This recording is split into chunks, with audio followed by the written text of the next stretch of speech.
Hello videovillas.com viewers, మీ అందరికీ Adobe Illustrator advanced సెషన్స్కి స్వాగతం. ఈ అడ్వాన్స్డ్ వీడియో సెషన్లో మేము కంప్లీట్గా వర్క్ స్పేస్ ఆప్షన్స్ ఏంటి, అసలు అవి ఎలా యూజ్ అవుతాయని వాటిని కొంచెం డీటెయిల్గా మాట్లాడడానికి ప్లాన్ చేసుకున్నాం. మీకు బిగినింగ్ సెషన్స్లో అసలు వర్క్ స్పేస్ అంటే ఏందో చెప్పడం జరిగింది కాబట్టి ఏమైనా డౌట్ ఉంటే వర్క్ స్పేస్ సెషన్లోకి వెళ్ళి చెక్ చేసుకోవాల్సి ఉంటుంది. ఇక్కడ డైరెక్ట్గా అడ్వాన్స్డ్ ఫీచర్స్ అంటే వర్క్ స్పేస్ని ఎలా అడ్జస్ట్ చేసుకోవాలి, దాంట్లో ఉన్నటువంటి ఆప్షన్స్ ఏంటి, ఎందుకని ఉన్నాయి, వాటి గురించి మాత్రమే నేను మాట్లాడతాను. ఓకే, ఒకసారి గమనించినట్టయితే విండో మెనూలో మనకి వర్క్ స్పేస్లోకి వస్తే ఆటోమేషన్ దగ్గర నుంచి మొదలుపెట్టి వెబ్ వర్క్ ఆప్షన్స్ ఉన్నాయి. మధ్యలో చిన్న సపరేటర్ ఇవ్వడం జరిగింది. ఆ తర్వాత మనకి రీసెట్ అని, న్యూ వర్క్ స్పేస్ అని, మేనేజ్ వర్క్ స్పేస్ అని ఆప్షన్స్ ఉన్నాయి. వీటన్నిటి కూడా మనం ప్రీసెట్స్ అంటాం. ఆల్రెడీ అడోబ్ నుంచి మీరు ఇన్స్టాల్ చేయగానే సాఫ్ట్వేర్ని అడోబ్ నుంచి వచ్చేటువంటి కొన్ని ఫీచర్స్ ఇవి. అంటే మార్కెట్లో ఉన్నటువంటి రకరకాల అవసరాలను దృష్టిలో పెట్టుకొని, ఉదాహరణకి వెబ్ డిజైనర్స్ ఎవరైనా కనుక ఉంటే వాళ్ళు ఇల్లస్ట్రేటర్లో వెబ్కి సంబంధించి ఏదైనా చేయాలనుకున్నప్పుడు అన్ని ప్యాలెట్స్ అనవసరమైనవన్నీ చూడకుండా వెబ్కి సంబంధించినటువంటి ఆప్షన్స్ మాత్రమే చూడటం కోసంగా ఇవ్వబడినటువంటి ఆప్షన్ మీకు ఇక్కడ కనబడుతుంది. వర్క్ స్పేస్లో వెబ్ అని ఉంటుంది. ఇదే ఆప్షన్ని మీరు ఇక్కడ నుంచి కూడా యూజ్ చేయొచ్చు. మీకు అంతకుముందు బేసిక్స్లో క్లియర్గా చెప్పడం జరిగింది. సో ఇక్కడ మీరు గమనించినట్టయితే వెబ్ అని ఉంది. ఒకసారి చూద్దాం. మనకి వెబ్లో కానీ ఎక్కడ వర్క్ చేసే వాళ్ళకైనా సరే ట్రాన్స్ఫార్మ్ ప్యాలెట్ కంపల్సరీగా అందరికీ యూజ్ అవుతుంది. ఎందుకంటే ఏదైనా మూవ్ చేయాలన్నా, విడ్త్ హైట్ చేంజ్ చేయాలన్నా, రొటేషన్, షేర్ వీటన్నిటికీ ట్రాన్స్ఫార్మ్ నుంచే వాడాలి. వెబ్ కానీ ప్రింట్ కానీ ఎవరికైనా సరే కంపల్సరీ కలర్ స్వాచెస్ ముఖ్యంగా వాడుతుంటాం. ఎందుకంటే మనకు కావాల్సిన కలర్స్ క్రియేట్ చేసిన తర్వాత వాటిని స్వాచ్లో మాత్రమే స్టోర్ చేయగలం కాబట్టి ఇది కూడా కంపల్సరీ కావాలి. అందుకని అది యాక్టివేట్ అయింది మీకు. అలాగే వెబ్లో ముఖ్యంగా మీరు సింబల్స్ యూజ్ చేస్తుంటారు. అంటే జనరల్గా మీరు వెబ్ అప్లికేషన్స్ సంబంధించి కానివ్వండి, లేకపోతే వెబ్ పేజెస్ సంబంధించి కానీ ఐకాన్స్ డిజైన్ చేయడం, లేకపోతే కొన్ని సింబల్స్ తయారు చేస్తున్నారు. కాబట్టి సింబల్ ప్యాలెట్ కూడా మీకు హైలైట్ అయింది. అలాగే వెబ్కి డిజైన్ చేసేటప్పుడు మనం కొన్ని రకాల స్టైల్స్ ఆర్ ఎఫెక్ట్స్ అప్లై చేయడం జరుగుతుంది. ఆ ఎఫెక్ట్స్ని కంట్రోల్ చేయడం కోసంగా అపిరెన్స్ ప్యాలెట్ అనేది యాక్టివేట్ అవుతుంది. అంటే ముఖ్యంగా వెబ్కి అవసరం ఏవైతే ఉంటాయో అవన్నీ కూడా ఆటోమేటిక్గా యాక్టివేట్ అయినాయి. అదేవిధంగా మనం జాగ్రత్తగా గమనించినట్టయితే రెండోది టైపోగ్రఫీ అని ఉంటుంది. ఈ టైపోగ్రఫీ ఎప్పుడైతే క్లిక్ చేస్తారో జాగ్రత్తగా చూడండి, ప్రస్తుతానికి కలర్ అనేది యాక్టివేట్ అయింది, స్వాచెస్ అనేది యాక్టివేట్ అయింది, అలాగే క్యారెక్టర్ ప్యాలెట్ వచ్చింది. గమనించండి, ఎందుకంటే టైపోగ్రాఫర్స్ అంటే టెక్స్ట్తో వర్క్ చేసే వాళ్ళని టైపోగ్రాఫర్స్ అంటాం. అంటే ఫాంట్స్ రిలేటెడ్గా వర్క్ చేసే వాళ్ళని టైపోగ్రాఫర్స్ అంటాం. సబ్జెక్ట్ నుంచి టైపోగ్రఫీ అంటారు. అంటే కంప్లీట్గా అసలు ఫాంట్ అంటే ఏంటి, ఫాంట్లో స్టైల్స్ ఎలా ఉంటాయి, అసలు ఫాంట్ని ఎలా క్రియేట్ చేయాలి, ఒక స్పెషలైజేషన్ అది. అట్లా టైపోగ్రాఫర్స్ ఎవరైనా ఉన్నట్లయితే వాళ్ళకి టెక్స్ట్తోనే ఎక్కువ అవసరం ఉంటుంది కాబట్టి, అంటే ఫాంట్ రిలేటెడ్గా డిజైన్స్ చేయాల్సిన అవసరం ఉంటుంది కాబట్టి వాళ్ళు జనరల్గా టైపోగ్రఫీ వర్క్ స్పేస్ని ఆన్ చేసుకొని వర్క్ చేయడం అనేది జరుగుతుంది. ఇవే కాకుండా ట్రేసింగ్ అనే ఒక ఆప్షన్ ఉంటుంది. ఈ ట్రేసింగ్ ఎప్పుడైతే క్లిక్ చేసానో జాగ్రత్తగా గమనించండి, మీకు నావిగేటర్ అనేటువంటిది ఒకటి యాక్టివేట్ అయింది. అవే కాకుండా మీకు కలర్ యాక్టివేట్ అయింది, అలాగే ఇమేజ్ ట్రేస్ అనే ఆప్షన్ యాక్టివేట్ అయింది ముఖ్యంగా. అయితే ఇక్కడ మీకు చిన్న విషయం అర్థం అవ్వాలి. ట్రేసింగ్ అంటే ఏంటంటే ఆల్రెడీ ఏదైనా ఒక ఇమేజ్ లేదా ఒక పిక్చర్ ఉంటే ఆ పిక్చర్ని ఇంపోర్ట్ చేసుకొని దాని నుంచి వెక్టర్ అవుట్లైన్స్ ఏమైనా క్రియేట్ చేసినట్టయితే దాన్ని ట్రేసింగ్ అంటాం. మనందరం కూడా చిన్న క్లాసులు చదివేటప్పుడు ట్రేసింగ్ అనేది కామన్గా చేస్తాం. ఒక ఇమేజ్ తీసుకుంటాం, ఏదైనా ఒక ఫోటో లాంటిది తీసుకొని దానిపైన కొంచెం పల్సటి పేపర్ పెడతాం, పెన్సిల్ తీసుకొని కనపడేటువంటి ఆ లైట్ వర్షన్ మీద మనకు నచ్చినట్టుగా లైన్స్ని గీసుకుంటూ వెళ్తాం. అది ట్రేసింగ్. అయితే ఇక్కడ కూడా మనకి ట్రేసింగ్ అంతే వర్క్ అవుతుంది. కాకపోతే మనం ఫోటోని ఫైల్ మెనూలో ఇంపోర్ట్, ఇక్కడ ప్లేస్ కమాండ్ అంటాం దాని ద్వారా ఇంపోర్ట్ చేసుకొని అక్కడి నుంచి ట్రేసింగ్ అనేటువంటి ఆప్షన్ ఇవ్వడం జరుగుతుంది. ఇది జనరల్గా ఆర్టిస్టులు ఎక్కువ యూజ్ చేస్తారు. ఉదాహరణకి ఆర్టిస్టులు వాళ్ళకి పేపర్ మీద డ్రా చేయడం అనేది చాలా ఈజీగా ఉంటుంది. ఎందుకంటే పెన్సిల్ తీసుకొని పేపర్ తీసుకొని మీ మైండ్లో కనుక మంచి ఏదైనా సరే ఒక ఐడియా ఉన్నట్టయితే దాన్ని పెద్ద ఆప్షన్స్ ఏవి నేర్చుకోవాల్సిన అవసరం లేకుండా సింపుల్గా పెన్సిల్ పేపర్ మీద పెట్టేయచ్చు. అయితే ఆ తర్వాత కొన్ని రకాల డిజిటల్ ఫీచర్స్ దానికి యాడ్ చేయాలి అనుకున్నప్పుడు కంపల్సరీ సాఫ్ట్వేర్లోకి తేవాల్సిన అవసరం ఉంటుంది. అట్లా సాఫ్ట్వేర్లోకి తెచ్చిన తర్వాత అది ఒక ఇమేజ్ లాగా వచ్చేస్తుంది మనకి. ఇక్కడ ఆ ఇమేజ్ని మీరు ఏమి చేయలేరు ఇల్లస్ట్రేటర్లో. కాబట్టి ఆ ఇమేజ్ నుంచి మీరు కొన్ని లైన్స్ ప్రొడ్యూస్ చేయాలి. ఆ ప్రొడ్యూస్ చేసే విధానాన్ని, ఆ పద్ధతి మొత్తాన్ని ఏమంటాం అంటే ట్రేసింగ్ అంటాం. దీని మీద కూడా ప్రతి దాని మీద వీడియోస్ సపరేట్గా ఉంటాయి, టెన్షన్ పడాల్సిన అవసరం లేదు. ఎందుకంటే ఇక్కడ ప్రస్తుతానికి నేను వర్క్ స్పేస్లో ఉన్నటువంటి ఆప్షన్స్ దాన్ని ఎలా యూజ్ చేయాలి దాని గురించి మాట్లాడుతున్నాను. సో ఆ ట్రేసింగ్ చేసే వాళ్ళకి మాత్రమే ఇది యూజ్ అవుతుంది. ఇవే కాకుండా ప్రింటింగ్ అండ్ ప్రూఫింగ్ అని ఇంకొక ఆప్షన్ ఉంటుంది. మీరు జాగ్రత్తగా గమనించినట్టయితే లేయర్స్ యాక్టివేట్ అయింది, ఇక్కడ మనకి స్వాచెస్ వచ్చినాయి మనకి, అలాగే ట్రాన్స్పరెన్సీ ప్యాలెట్ ఒకటి యాక్టివేట్ అయింది, అట్రిబ్యూట్స్ యాక్టివేట్ అయినాయి. అంటే ప్రింట్ అండ్ ప్రూఫ్ అంటే ఎవరైతే ప్రింట్ పబ్లిషింగ్ ఇండస్ట్రీలో ఉంటారో ఆ ఇండస్ట్రీలో ఉన్న వాళ్ళకి ప్రింటింగ్కి వెళ్లే ముందు ఏమైనా చెక్ చేసుకోవాలన్నా సరే, అలాగే వాళ్ళకి సంబంధించినటువంటి ఏమైనా ప్రివ్యూస్ అట్లాంటివి చూసుకోవాలనుకున్నప్పుడు ప్రింట్ ఇండస్ట్రీకి వెళ్ళేటప్పుడు మాత్రమే ఈ ప్రింట్ అండ్ ప్రూఫింగ్ అనేటువంటి ఆప్షన్ యూజ్ అవుతుంది. ఉదాహరణకి మీరు ఇక్కడ జాగ్రత్తగా గమనించినట్టయితే ఓవర్ ప్రింట్ ప్రివ్యూ అని ఉంది. దీంట్లో ఏంటంటే ముఖ్యంగా మనకి ఉదాహరణకి నేను ఒక ఎలిప్స్ తీసుకుంటున్నాను, నేను ఒక కలర్ ఫిల్ చేశాను, దీని మీద ఇంకొక ఎలిప్స్ తీసుకున్నాను, రెడ్ కలర్ ఫిల్ చేశాను. ఇప్పుడు మీరు నార్మల్గా దీన్ని కనుక చూసినట్టయితే ఇక్కడ స్క్రీన్ మీద మీరు ఏ ఆప్షన్ అయితే ఇస్తారో యాజ్ ఇట్ ఈజ్ మీకు డిస్ప్లే యాజ్ ఇట్ ఈస్గా కనబడుతుంది. కానీ ప్రింటింగ్కి వచ్చేటికి కొంత తేడా ఉండేటువంటి అవకాశం ఉంటుంది. ఎందుకంటే స్క్రీన్ మీద మీరు చూసేది లైట్ సెన్సిటివ్ డివైజెస్ కాబట్టి లైట్ని బేస్ చేసుకొని అంటే ఇల్యూమినేషన్ని బేస్ చేసుకొని కలర్స్ కనపడతాయి కాబట్టి మీకు పెద్ద ప్రాబ్లం ఏమి లేదు. అంటే ఇక్కడ నుంచి మీరు వెబ్ అవుట్పుట్కి పంపించినా డివైజెస్కి పంపించినా పెద్ద ఇష్యూ కాదు. కానీ ప్రింట్కి వెళ్ళేటప్పటికి ప్రింట్లో మనకి ఇంక్లు వాడటం అనేది జరుగుతుంది. సో మీరు రెడ్లో కనుక గ్రీన్ ఇంక్ మిక్స్ చేసినట్టయితే ఇక్కడ చూస్తున్నటువంటి ఎల్లో కలర్ అనేటువంటిది మీకు రాదు యాజ్ ఇట్ ఈస్. సో ఇటువంటి ప్రాబ్లమ్స్ ఉంటాయి కాబట్టి వీటిని ముందుగానే మీరు స్క్రీన్ నుంచి బయటికి వెళ్లే ముందే దాన్ని ఒకసారి చెక్ చేసుకోవాలనుకున్నప్పుడు మీకు ఇక్కడ ఓవర్ ప్రింట్ ప్రివ్యూ అని ఇట్లాంటి కొన్ని ఆప్షన్స్ ఉంటాయి. ఈ విధంగా మనకి ప్రింటింగ్ సంబంధించినటువంటి వాళ్ళు ఎవరైనా కనుక ఉంటే వాళ్ళ ఆప్షన్స్ మాత్రమే చూసుకోవాలనుకున్నప్పుడు print and proofing related on చేసుకుంటే సరిపోతుంది. అదే కాకుండా ఫైన్ ఆర్ట్ స్టూడెంట్స్ కానివ్వండి, లేదంటే హాబీయిస్ట్లు ఎవరైనా సరే పెయింటింగ్ నాలెడ్జ్ ఉన్న వాళ్ళు కనుకుంటే జాగ్రత్తగా గమనిస్తే మీరు ఇక్కడ కలర్స్ వచ్చినాయి మనకి, ఆటోమేటిక్గా స్వాచెస్ వచ్చేసినాయి, కలర్ గైడ్ కూడా వచ్చేసింది. అంటే రెడీమేడ్ కలర్ కాంబినేషన్స్ తీసుకోవచ్చు దీని నుంచి మీరు. అంతేకాకుండా బ్రషెస్, ఎందుకంటే పెయింటర్కి కావాల్సిన ముఖ్యంగా బ్రష్లే కాబట్టి బ్రషెస్ అనేటువంటివి యాక్టివేట్ అయినాయి. సో ఇవి కాకుండా వేరే బ్రష్లు కూడా వాళ్ళకి నచ్చినవి క్రియేట్ చేసుకోవచ్చు, అది వేరే విషయం. కాకపోతే జనరల్గా బై డిఫాల్ట్ ఇవి వచ్చేస్తున్నాయి. ఇంతేకాకుండా మనకి లేఅవుట్, ఉదాహరణకి ఎవరైనా మనకి బ్రోచర్స్ కానివ్వండి, లేకపోతే ఫ్లయర్స్ కానివ్వండి, ప్యాంప్లెట్స్ కానివ్వండి, లేదా ఏవైనా సరే ఒక లేఅవుట్ ఏదైనా డిజైన్ చేయాలనుకున్నప్పుడు వాళ్ళకి లేఅవుట్కి సంబంధించిన ఆప్షన్స్ కావాలి. కాబట్టి లేఅవుట్లో మనం జనరల్గా టెక్స్ట్ యూజ్ చేస్తాం. సో కాబట్టి క్యారెక్టర్ ప్యాలెట్ వచ్చేసింది మనకి, ఇక్కడ స్కేలింగ్, రొటేషన్ ఇవన్నీ ఉంటాయి కాబట్టి ట్రాన్స్ఫార్మ్ వచ్చేసింది. కలర్స్ లేకుండా ఏ డిజైన్ ఉండదు కాబట్టి మనకి colour palette as well as swatches వచ్చినాయి. ఇవే కాకుండా మీకు లేఅవుట్ డిజైనర్స్ రకరకాల సైజులతో వర్క్ చేస్తారు కాబట్టి వాళ్ళకి ఆర్ట్ బోర్డ్ అనేటువంటి ఆప్షన్ కూడా ఒకటి వచ్చేసింది. ఈ ఆర్ట్ బోర్డ్ ఏంటి, ఆర్ట్ బోర్డ్ అంటే ఏంటనేది మీ అందరికీ తెలుసు. Whatever you see here, ఇక్కడ మీరు చూసేదాన్ని ఆర్ట్ బోర్డ్ అంటాం. ఇట్లాంటివి నెంబర్ ఆఫ్ ఆర్ట్ బోర్డ్స్ ఉన్నప్పుడు మనకు ఆటోమేటిక్గా ఈ ప్యాలెట్ అనేది యూజ్ అవుతుంది. సో లేఅవుట్ డిజైనర్స్ జనరల్గా నెంబర్ ఆఫ్ సైజెస్తో వర్క్ చేస్తుంటారు. ఉదాహరణకి నేను ఒక విజిటింగ్ కార్డ్ చేయాలనుకుంటున్నాను, విజిటింగ్ కార్డ్, అలాగే ఎన్వలప్ కవర్ ఒకటి చేయాలనుకుంటున్నాను, అలాగే లెటర్ హెడ్ ఒకటి చేయాలనుకుంటున్నాను. అంటే 3 రకాల లేఅవుట్స్ నేను డిజైన్ చేసుకోవాలి, 3 సైజులు నాకు కావాలి. ఇప్పుడు స్క్రీన్ మీద ప్రస్తుతానికి మీరు చూస్తుంది ఒకటే అన్నప్పుడు ఆటోమేటిక్గా మీరు న్యూ అనేటువంటి ఆప్షన్లోకి వెళ్ళి చేయాల్సి ఉంటుంది. ఇంకొక వీడియోలో దీని గురించి నేను క్లియర్గా మాట్లాడబోతున్నాను, అప్పుడు మీకు ఈజీగా అర్థమైపోతుంది. సో ఈ విధంగా మనకి లేఅవుట్కి సంబంధించినటువంటి ఆప్షన్స్ లేఅవుట్ వర్క్ స్పేస్లో దొరుకుతాయి.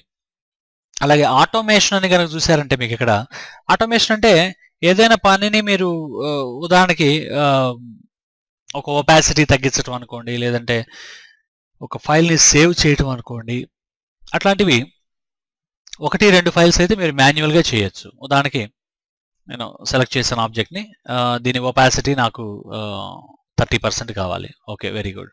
దీని మీద ఇంకొక ఆబ్జెక్ట్ డ్రా చేస్తున్నాను, ప్రస్తుతం ఇది ఒపాసిటీ 100%, దీని ఒపాసిటీ నాకు 20% కావాలి. ఇట్లా మీకు 40, 50, 60, 70 ఆబ్జెక్ట్స్ ఉన్నప్పుడు ప్రతిదాన్ని ఇట్లా మాన్యువల్గా సెలెక్ట్ చేసుకొని మీరు ఒపాసిటీ అడ్జస్ట్ చేయాలంటే చేయొచ్చు, కానీ చాలా సమయం వృధా అవుతుంది. అటువంటి సిచ్యువేషన్లో మనకి యాక్షన్స్ అని ఉంటాయి, ఫోటోషాప్లో కూడా మనకి వస్తాయి. ఫోటోషాప్ క్లాసెస్ మీరు ఫాలో అయ్యేటప్పుడు దీన్ని చూడొచ్చు. ఇక్కడ కూడా మనకి యాక్షన్స్ ఉంటాయి. యాక్షన్స్ అంటే ఏంటంటే మీరు ఏ పని చేసినా దాన్ని మీరు మరలా దాన్ని యూజ్ చేయాలనుకున్నప్పుడు రిపీటెడ్గా దాన్ని రికార్డ్ చేసుకొని సాఫ్ట్వేర్లో స్టోర్ చేయొచ్చు. ఆ ప్రొసీజర్ని లేదా ఆ ప్రొవిజన్ని మనం ఇక్కడ ఏమంటామంటే యాక్షన్ అని పిలుస్తాం. ఉదాహరణకి నేను ఏం చేస్తున్నానంటే ఆబ్జెక్ట్ ఒకటి తీసుకున్నాను, ఆబ్జెక్ట్ 2, ఆబ్జెక్ట్ 3, ఆబ్జెక్ట్ 4, ఇట్లా రకరకాల ఆబ్జెక్ట్స్ని కొన్ని షేప్స్ డ్రా చేయడం జరిగింది. నాకు ఇక్కడ ఒపాసిటీ 60% కావాలి. ఎప్పుడైతే నేను సెలెక్ట్ చేసి ప్లే అంటాను, జాగ్రత్తగా గమనించండి, 60% ఒపాసిటీ యాడ్ అయిపోయింది. ఇది మనం చేసామా? ఇప్పుడు చేయలేదు. ఎవరు చేశారు? ఆల్రెడీ ఎవరో చేసి ఇక్కడ రికార్డు చేయడం జరిగింది. దాన్ని మనం ఇప్పుడు యూజ్ చేసుకున్నాం. దీనివల్ల అడ్వాంటేజ్ ఏంది? సమయం వృధా కాకుండా మీకు ఆటోమేటిక్గా ఎన్ని ఆబ్జెక్ట్స్ ఉన్నా సరే మీరు దాన్ని సెలెక్ట్ చేసుకొని ఎప్పుడైతే అప్లై అంటారో అన్నిటి మీద కూడా మనకి ఆ ఒపాసిటీ అనేది అప్లై అవ్వడం జరుగుతుంది. ఈ విధంగా మనకి ఆటోమేషన్ ఆ పేరులోనే ఉంది. ఏదైనా సరే మీరు రిపీటెడ్గా ఏదైనా పనిని చేయాల్సి వచ్చినప్పుడు దాన్ని మాన్యువల్గా మరలా చేసే సమయాన్ని వృధా చేసుకోకుండా యాక్షన్స్ నుంచి చేసినట్టయితే ఆటోమేటిక్గా అయిపోతుంది. అదేవిధంగా లింక్స్ అని ఉంటాయి, మనకి వేరియబుల్స్ అని ఉంటాయి, ఇవన్నీ కొన్ని అడ్వాన్స్డ్ ఆప్షన్స్ ఉన్నాయి మనకి. సో ఆటోమేషన్కి సంబంధించినటువంటి ఆప్షన్స్ మొత్తం మనకి ఇక్కడ డిస్ప్లే అవుతాయి. ఇదే కాకుండా ఎసెన్షియల్స్ అని ఉంటుంది. సో ఇది సహజంగా మనం ఇల్లస్ట్రేటర్ని ఓపెన్ చేసినప్పుడు బై డిఫాల్ట్ ప్రాథమికంగా ఎవరికైనా సరే కనపడేటువంటి ఆప్షన్. ఉదాహరణకి ఈ ఎసెన్షియల్స్లో కూడా అనుకోండి ఎవరైనా సరే కొన్ని ఆప్షన్స్ని చేంజ్ చేశారు. ఈ విధంగా చేంజ్ చేసేసి ఎసెన్షియల్స్ని వాళ్ళకి నచ్చినట్టుగా రికార్డ్ చేసి ఉంచారని అనుకుందాం. సో దాన్ని మళ్ళీ మీరు నార్మల్ పొజిషన్కి తీసుకువెళ్ళాలి అంటే రీసెట్ అని కమాండ్ ఉంటుంది. ఈ రీసెట్ అనేది కామన్గా ఉంటుంది. మీరు ఎసెన్షియల్స్లో ఉంటే ఈ ఎసెన్షియల్ అని వస్తుంది, లేఅవుట్లో కనుక ఉంటే లేఅవుట్ అని వస్తుంది. కానీ ఇక్కడ కామన్గా కనపడేటువంటి కమాండ్ మనకి రీసెట్. నేను ప్రస్తుతానికి ఎసెన్షియల్స్లోకి వెళ్తున్నాను. ఎసెన్షియల్స్లోకి వెళ్ళి రీసెట్ ఎసెన్షియల్స్ అంటున్నాను. అనగానే ఆటోమేటిక్గా ఆ ఒరిజినల్ ప్రొసీజర్ అంటే మొట్టమొదటిగా మీరు సాఫ్ట్వేర్ ఓపెన్ చేసినప్పుడు ఒరిజినల్ సెట్టింగ్స్ ఏ విధంగా అయితే ఉన్నాయో ఆ సెట్టింగ్స్లోకి వెళ్ళడం అనేది జరుగుతుంది. ఇవి కాకుండా మీకు మరొక 2 ఆప్షన్స్ కింద జాగ్రత్తగా చూసుకోవచ్చు. న్యూ వర్క్ స్పేస్ అని ఉంది, మేనేజ్ వర్క్ స్పేస్ అని ఉంది. అంటే వర్క్ స్పేస్ని ఇక్కడ ఉన్నటువంటి ఈ వర్క్ స్పేస్ ఏవైతే ఉన్నాయో మీ అవసరానికి తగ్గట్టుగా లేవని అనుకుందాం. ఉదాహరణకి నాకు టూల్ బాక్స్ ఎప్పుడు కూడా 2 కాలంలో ఈ విధంగా కనపడాలి. రెండోది ప్యాలెట్స్ అన్ని ఓపెన్ చేస్తున్నాను. నాకు కలర్ ప్యాలెట్ ఒకటి కావాలి, అదేవిధంగా లేయర్ ప్యాలెట్ ఒకటి కావాలి, అదేవిధంగా స్వాచెస్ ఒకటి కావాలి, అలాగే బ్రషెస్ ఒకటి కావాలి. ఇంతవరకు నాకు మిగిలినవి కూడా నాకు అవసరం లేదు అని అనుకుందాం కాసేపు. సో నేనేం చేస్తున్నా అంటే అన్ని ప్యాలెట్స్ని ఓపెన్ చేస్తున్నాను, వాటన్నిటిని క్లోజ్ చేశాను. ఎలా ఓపెన్ చేయాలి, ఎలా క్లోజ్ చేయాలి ఇవన్నీ కూడా మేము బిగినింగ్ వీడియోస్లో ఆల్రెడీ ఎక్స్ప్లెయిన్ చేయడం జరిగింది. కన్ఫ్యూజ్ అవ్వాల్సిన అవసరం లేదు. దీన్ని చూసేటప్పుడు ఏదైనా డౌట్ వస్తే బిగినింగ్ క్లాసెస్కి వెళ్ళి చెక్ చేసుకోండి. ఓకే, మళ్ళీ వెనక్కి వస్తున్నాను నేను. ఈ ప్యాలెట్స్లో నాకు కలర్ స్వాచెస్ 2 సైడ్ బై సైడ్లో కనపడాలి. Very good. నేను డ్రాగ్ చేసి ఇక్కడ డ్రాప్ చేస్తున్నాను. సైడ్ బై సైడ్ జాగ్రత్తగా డ్రాప్ చేయండి. ఎస్, సైడ్ బై సైడ్ వచ్చేస్తుంది. అలాగే నాకు బ్రషెస్ అనేది దీని బాటంలో అటాచ్ అవ్వాలి. సో డ్రాగ్ చేసి బాటమ్ ఏరియాకి తీసుకువెళ్తున్నాను. ఎప్పుడైతే బ్లూ కలర్ బార్ వస్తుందో అక్కడ రిలీజ్ చేస్తే సరిపోతుంది. అలాగే లేయర్స్ కూడా అటాచ్ చేస్తున్నాను. ఇప్పుడు వీటన్నిటిని నేను రైట్ సైడ్ తీసుకొచ్చి ఇక్కడ అటాచ్ చేశాను. ఎస్, నాకు కావాల్సిన వర్క్ స్పేస్ ఇది. ఇప్పుడు దీన్ని నేను రికార్డ్ చేసుకోవాలి.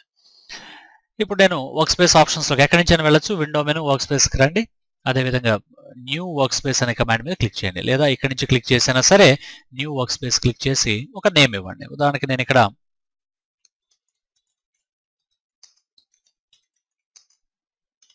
సత్యంస్ పర్సనల్ స్పేస్ అని చెప్పి ఇచ్చాను. నా ఇష్టం, మనకి నచ్చిన పేరు ఏది కావాలంటే అది ఇవ్వచ్చు. Very good. జాగ్రత్తగా గమనించినట్టయితే ఆ పేరు మీకు ఇక్కడ డిస్ప్లే అవ్వడం అనేది జరిగింది, సత్యంస్ పర్సనల్ స్పేస్. అదే కాకుండా మీకు ఆటోమేషన్ ఇవన్నీ ఉంటాయి. చాలా జాగ్రత్తగా గమనించినట్టయితే ఏవైతే రెడీమేడ్గా ఆర్ ప్రీమేడ్గా ఆల్రెడీ తయారు చేయబడి మీకోసం రెడీగా వచ్చినాయో అవన్నీ ఒక సెక్షన్ లాగా కనపడతాయి మీకు ఇక్కడ. వాటి పైన చిన్న లైన్ సపరేటర్ వచ్చి అక్కడ మంది డిస్ప్లే అవడం జరిగింది. కాబట్టి వీటిని మీరు మోడిఫై చేయాలి లేదా డిలీట్ చేయాలి ఇట్లాంటి ఆలోచనలకు వెళ్ళకండి, పెద్ద అవసరం లేదు. మీరు ఒక స్పేస్ క్రియేట్ చేసుకోండి, మీకు నచ్చినంత వరకు దాంతో వర్క్ చేయండి.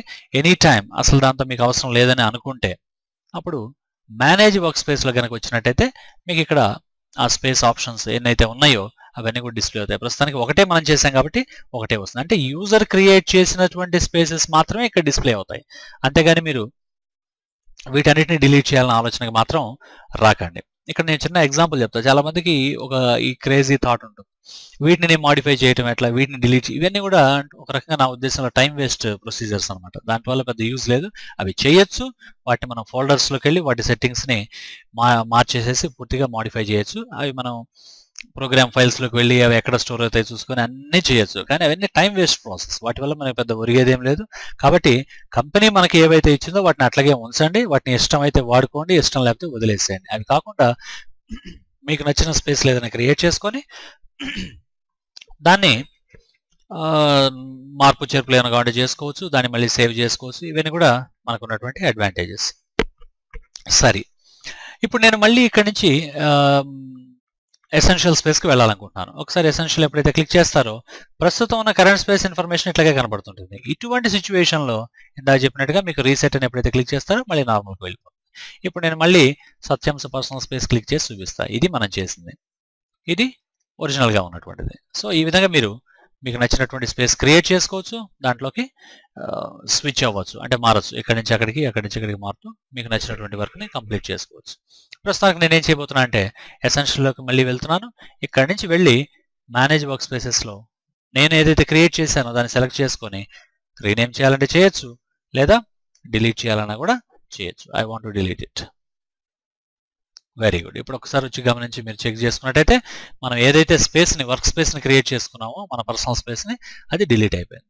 సో ఈ విధంగా ఇల్లస్ట్రేటర్లో ఎవరికి నచ్చినటువంటి వాళ్ళ పనికి తగ్గట్టుగా వాళ్ళు దేని మీద అయితే వర్క్ చేస్తున్నారో, ఏ ప్యాలెట్స్ అయితే వాళ్ళకి ముఖ్యంగా రెగ్యులర్గా వాడుతుంటారో ఆ ప్యాలెట్స్ అన్నిటిని కూడా ఓపెన్ చేసి పెట్టుకొని వాటిని ఒక వర్క్ స్పేస్ కింద రికార్డ్ చేసి ఉంచవచ్చు. దీనివల్ల ఒకటే మనకి దీని సౌలభ్యం, దీని అడ్వాంటేజ్ ఏంటంటే మనకి అనవసరంగా అన్ని ప్యాలెట్స్ ఓపెన్ చేసి పెట్టుకొని అనవసరంగా సిస్టమ్ రిసోర్సెస్ అని కూడా వేస్ట్ చేయకుండా మీకు ఏది అవసరమో దాని వరకు ఓపెన్ చేసుకొని మిగిలినవన్నీ క్లోజ్ చేయడం ద్వారా కంప్యూటర్ ఫాస్ట్గా వర్క్ అవుతుంది.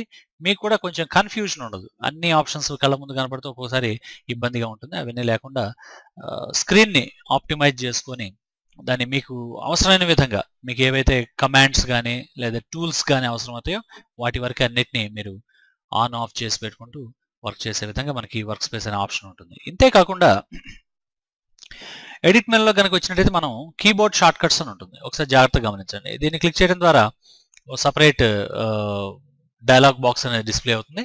దీంట్లో మనకి మెనూ కమాండ్స్ కావాలా లేదా టూల్స్ కావాలా, మీకు నచ్చినటువంటి వాటి షార్ట్ కట్స్ కూడా మార్చుకోవచ్చు. ఎందుకంటే ఉదాహరణకి ఇప్పుడు ప్రస్తుతం ఇల్లస్ట్రేటర్ డిఫాల్ట్ షార్ట్ కట్స్లో ఉన్నాం మనం. కొంతమంది కొరల్ డ్రా యూజర్స్ ఉంటారు. కొరల్ డ్రా వర్క్ చేసి వాళ్ళకి కొన్ని కమాండ్స్ కొరల్ డ్రాలో బాగా అలవాటు అయిపోయి ఉంటాయి, షార్ట్ కట్స్ కానివ్వండి అవన్నీ. అవి ఇల్లస్ట్రేటర్కి వచ్చేటికి ఉదాహరణకు అనుకుందాం, చిన్న తేడా ఉంది. ఉదాహరణకి మనకి కొరల్ డ్రాలో పెన్ టూల్ షార్ట్ కట్ వేరే ఉంది, ఇల్లస్ట్రేటర్కి వచ్చేటికి పి అని ఇచ్చారు. నాకు ఇప్పుడు ఇది ఇబ్బంది అయింది, దీన్ని నేను మార్చుకోవాలి అన్నప్పుడు ఆటోమేటిక్గా మనకు నచ్చినటువంటి షార్ట్ కట్ ఏదైనా సరే అక్కడ ఇవ్వచ్చు. సింపుల్గా క్లోజ్ చేసేసి క్లిక్ చేశారంటే అది యాక్టివేట్ అవుతుంది. మీకు నచ్చినటువంటి షార్ట్ కట్ టైప్ చేయండి. ఇక్కడ నేను టీ అని టైప్ చేశాను ఉదాహరణకి, జస్ట్ ఎగ్జాంపుల్. టీ అనేది అసలు మీనింగ్లెస్, పెన్లో అసలు టీ అనేది అవసరం ఉండదు. సో కన్ఫ్యూజన్ లేకుండా ఉండడం కోసం చలో ఈ అని టైప్ చేద్దాం, ఈ అని ఇచ్చాను. కానీ జాగ్రత్తగా మీరు కింద గమనించినట్టయితే ఒక చిన్న ఎల్లో కలర్ సింబల్ వచ్చింది.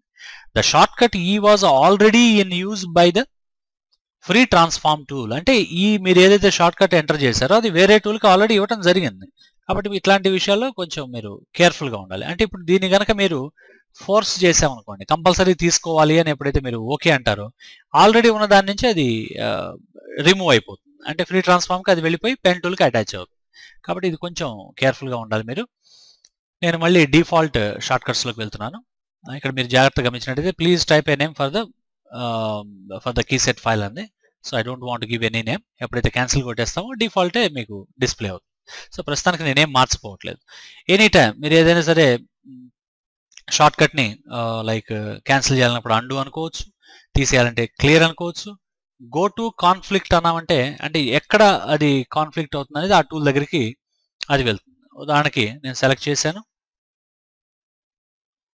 మ్యాజిక్ వ్యాండ్కి నేను ఎం అని ఇచ్చాను.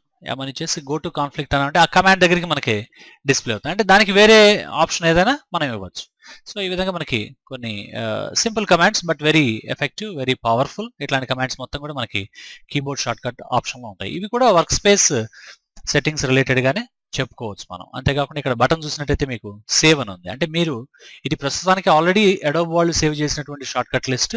ఇట్లా కాకుండా ఎక్స్పోర్ట్ టెక్స్ట్ అన్నాం అనుకోండి, ఒక నోట్ ప్యాడ్ ఫైల్లోకి మీ షార్ట్ కట్స్ మొత్తం కూడా స్టోర్ అవడం జరుగుతుంది. సో ఇది కూడా చాలా యూస్ఫుల్గా ఉంటుంది. ఎప్పుడైనా మీకు ప్రింటర్ కనుకుంటే ఎక్స్పోర్ట్ టెక్స్ట్ అనేసి దాన్ని ప్రింట్ తీసుకొని మీకు నచ్చినట్టుగా ఆ షార్ట్ కట్స్ని కొంచెం ప్రాక్టీస్ చేసుకోవడానికి వాటికి యూజ్ అవుతుంది. కానీ పేపర్ని సేవ్ చేయండి ఈ మాటలన్నీ అంటున్నారు కాబట్టి ప్రస్తుతానికి ఎక్స్పోర్ట్ టెక్స్ట్ అని చెప్పి ప్రింట్ తీయకండి. నోట్ ప్యాడ్ ఫైల్లో ఉంచి మీరు త్రూ డివైజెస్ ద్వారా కానీ లేకపోతే ఆన్లైన్లో ఏదైనా షేర్ చేసుకోవాలంటే చాలా యూస్ఫుల్గా ఉంటుంది ఈ ఆప్షన్. అవే కాకుండా సేవ్ చేసుకోవచ్చు. సేవ్ చేసిన తర్వాత మీ ఏమైనా కనుక ఉంటే ఇందాక మనం వర్క్ స్పేస్ క్రియేట్ చేసి డిలీట్ చేసాం, అలాగే కీబోర్డ్ షార్ట్ కట్స్ కూడా మనం క్రియేట్ చేసిన తర్వాత మనం డిలీట్ చేసుకోవచ్చు. అలాగే మ్యాచ్ కేస్ అని కనుక ఇచ్చామంటే సెర్చింగ్ అనమాట. ఉదాహరణకి నేను వి అన్నాను. వీతో మనకి ఏవేవైతే టచ్ అవుతుంటాయో అవన్నీ కూడా మనకి సెర్చ్ లిస్ట్లో వస్తుంది. ఎప్పుడైతే మ్యాచ్ కేస్ అన్నామో ఎగ్జాక్ట్గా మ్యాచ్ అయ్యేటువంటి, అంటే స్మాల్ లెటర్ ఇచ్చాం కాబట్టి స్మాల్ లెటర్ని బేస్ చేసుకుని మాత్రమే మనకి అది సెర్చ్ అవ్వడం అనేది జరుగుతుంది. ఇవన్నీ కూడా మీరు కొంచెం జాగ్రత్తగా గమనిస్తే ఈజీగా అర్థమైపోతుంది.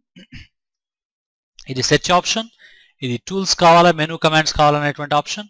ఇక్కడ మీరు షార్ట్ కట్స్ని మార్చిన తర్వాత ఏదైనా సేవ్ చేశారంటే సేవ్ చేసినటువంటి సెట్టింగ్స్ మొత్తం ఇక్కడ సేవ్ అవుతాయి. ప్రస్తుతానికి ఇల్లస్ట్రేటర్ డిఫాల్ట్లోనే ఉన్నాం. ఆ తర్వాత ఏదైనా సరే ఒకటి క్యాన్సిల్ చేయాలంటే అండు అనొచ్చు, లేదా తీసేయాలంటే క్లియర్ అనొచ్చు, లేదా ఏదైనా ఎక్కడైనా సరే మనకి షార్ట్ కట్స్ కాన్ఫ్లిక్ట్ అవుతూ ఉంటాయి. అంటే వేరే షార్ట్ కట్ సేమ్ కనుక ఉన్నట్టయితే దానికి వేరేది ఇవ్వాలన్నప్పుడు గో టు కాన్ఫ్లిక్ట్ అని అంటే ఆటోమేటిక్గా ఇల్లస్ట్రేటర్ ఈ మొత్తం లిస్ట్లో అది ఎక్కడ ఉందనేటువంటిది సెర్చ్ చేసుకొని డైరెక్ట్గా మిమ్మల్ని అక్కడ తీసుకువెళ్ళడం జరుగుతుంది. కాబట్టి కొంత టైం సేవ్ అవుతుంది. ఇంతేకాకుండా ఎక్స్పోర్ట్ టెక్స్ట్ అనడం వల్ల TXT ఫైల్లో మీ షార్ట్ కట్స్ మొత్తం లిస్ట్ వస్తాయి. ఎనీ టైం మీరు ఓకే అనొచ్చు లేదా క్యాన్సిల్ అనొచ్చు, అది మీ ఇష్టం. సో ఈ విధంగా మనకి ఇల్లస్ట్రేటర్లో వర్క్ స్పేస్కి సంబంధించినటువంటి కమాండ్స్ విండో మెనూలో వర్క్ స్పేస్ అని ఉంటాయి, లేదా అప్లికేషన్ బార్లో వర్క్ స్పేసెస్ ఉంటాయి. వీటితో పాటుగా ఎడిట్ మెనూలో కీబోర్డ్ షార్ట్ కట్ అనేటువంటి ఆప్షన్ యూజ్ చేసి కూడా మన వర్క్ స్పేస్కి సంబంధించినటువంటి కొన్ని ఆప్షన్స్ని అడ్జస్ట్ చేసుకోవచ్చు. Thank you very much. ఈ వీడియోలో మీకు వర్క్ స్పేస్ అంటే ఏంటి, దాన్ని ఎలా క్రియేట్ చేసుకోవాలి, దాంట్లో ఉండేటువంటి ఆప్షన్స్ ఏంటనేది మీకు ఇన్ఫర్మేషన్ ఇవ్వడానికి ప్రయత్నం చేశాం. దీన్ని మీరు ఒకసారి ప్రాక్టీస్ చేసుకొని మీకు నచ్చినట్టుగా వర్క్ చేసుకోవచ్చు. మరొకసారి మీ అందరికి కూడా videovillas.com వాచ్ చేస్తున్నందుకు కృతజ్ఞతలు.